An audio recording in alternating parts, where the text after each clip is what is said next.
If I really had to list my top 3 favorite Star Wars films out of the entire Skywalker saga, they would definitely have to be Return of the Jedi, The Empire Strikes Back, and Revenge of the Sith. This is Mike Zero. Make sure to subscribe if you're new to the channel for future Star Wars content. Now, with The Rise of Skywalker now just around the corner, 32 days away from its release that's going to bring the Skywalker saga to an end before Disney and Lucasfilm move on to their new Star Wars trilogy, also known as the Fourth Trilogy, and starting a new mythology of Star Wars.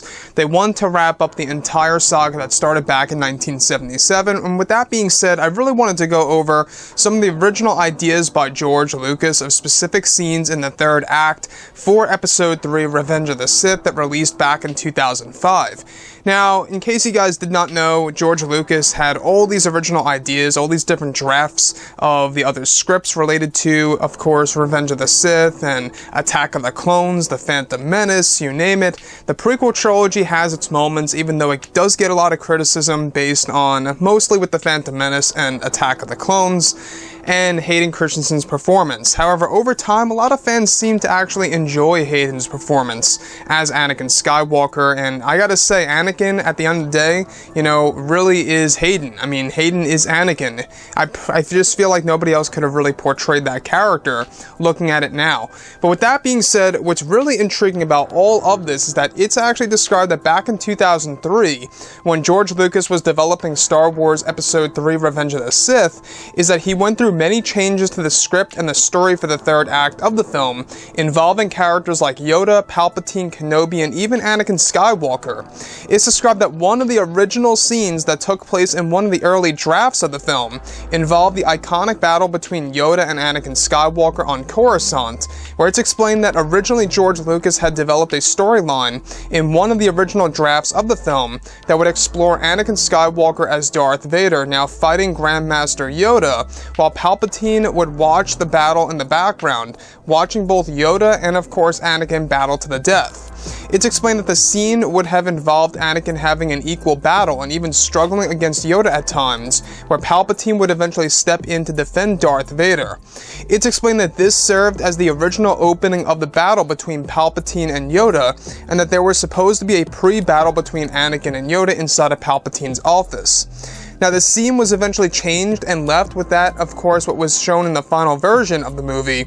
However, one of the other sequences that George even considered to bring into the film involved Anakin Skywalker using a red lightsaber against Yoda's green one. This was eventually changed to Anakin using a blue saber against Yoda inside of Palpatine's office and inside of the same area later on that Palpatine and Yoda fought. Now, the scene was actually described to be rather brief before Yoda would actually gain the upper hand before Palpatine would take over. This is where, of course, Sidious would direct Anakin to travel back to the world of Mustafar and its system to wipe out the Separatist leaders.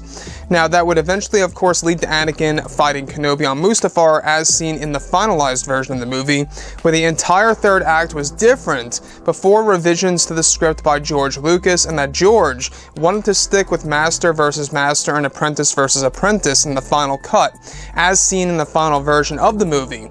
Initially, there was even an original ending that even involved both Yoda and Anakin fighting on Mustafar, but that was also too deleted and put to the wayside by George. Another sequence that was even considered to be in the film in early drafts would involve Palpatine telling young Skywalker that he created him and that in a way that Anakin could call Palpatine his father. This was a part of the same draft that contained the Yoda and Anakin duel on Coruscant, as well as Mustafar, that would lead to Anakin's defeat against Yoda before ordering Palpatine to travel back to the world of Mustafar and its system.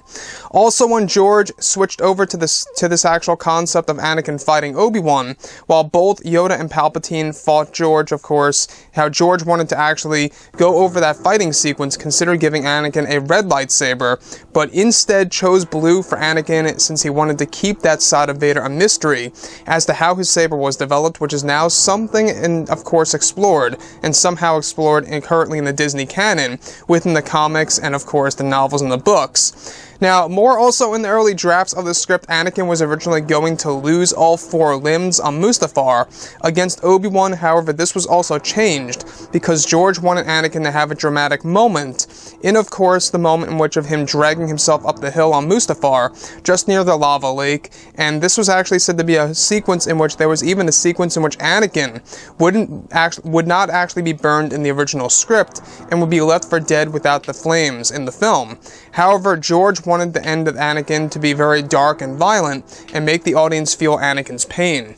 So let's go over a couple of parts about this. Now, the thing that's so great about Revenge of the Sith is not just because it's the darkest Star Wars film. I definitely will agree with that. If you look at Episode 3, there's no denying that it really is the darkest Star Wars film there is out of the entire Skywalker saga. There's really no denying that.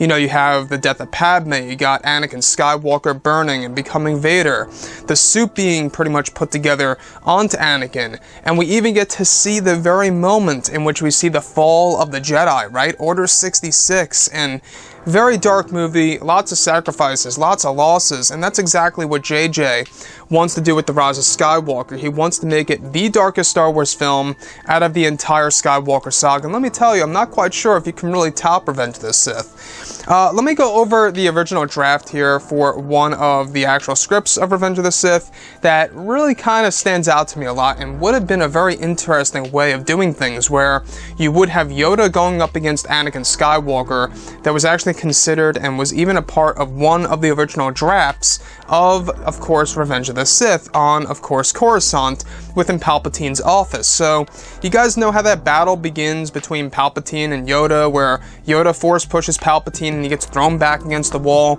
That exact location was also supposed to involve Anakin Skywalker going up against Yoda. They would fight it out, eventually to the point where Yoda gains the upper hand, and that's where Palpatine steps in. He basically watches, you know, Vader / Anakin fighting Yoda, and to actually see exactly how powerful he really is until Palpatine intervenes. So, I'm still very happy with how it ended up being in the final cut of the movie. Honestly, I think it's the best way to have master versus master, apprentice versus apprentice. Makes more sense to me. It's poetic, and it just fit in correctly because you have Palpatine going up against Yoda on Coruscant. Then, of course, you have Anakin going up against, of course, Obi-Wan Kenobi on Mustafar. It fit in perfectly, to be honest, and I like how it went back and forth here and there, and it kind of paralleled each other.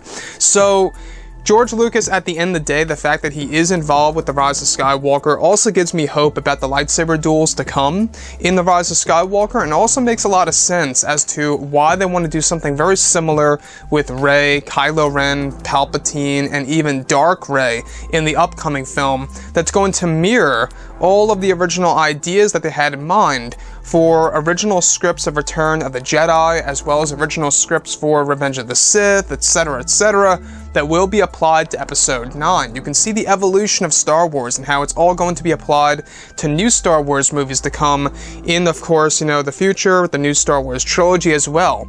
So, the last piece I just want to actually go over here is, of course, originally in one of the drafts, they actually had a moment in which we would have an I am your father moment in Revenge of the Sith, featuring Palpatine telling Anakin that he created him and that in a way you can call me or you can say that I am your father. Now, essentially, George, at this point in time with Episode 3, he wanted to have another I am your father moment.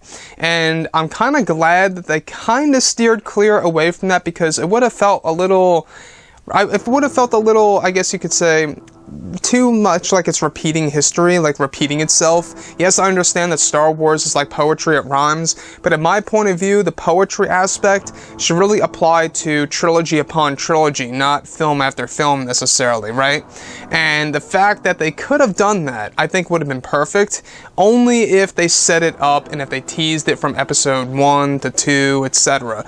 And yes, I get it, you know, they kind of teased that with Shmi saying that Anakin had no father, you know, he was born just through the Force, through Shmi, and that was a way of teasing things in. A lot of those aspects are going to be explained in The Rise of Skywalker and, of course, in the upcoming novelization and the visual dictionary. We do know that there is some kind of connection between Rey and Palpatine that also suggests that she is the granddaughter of Sidious as well. Anyways, guys, drop a comment below and let me know what you think about all of this in the comments, and if you guys did enjoy the content for today, do make sure to drop a thumbs up on this video to support the channel. I thank you all so very much for the kind support, and I'll catch you guys next time. Gun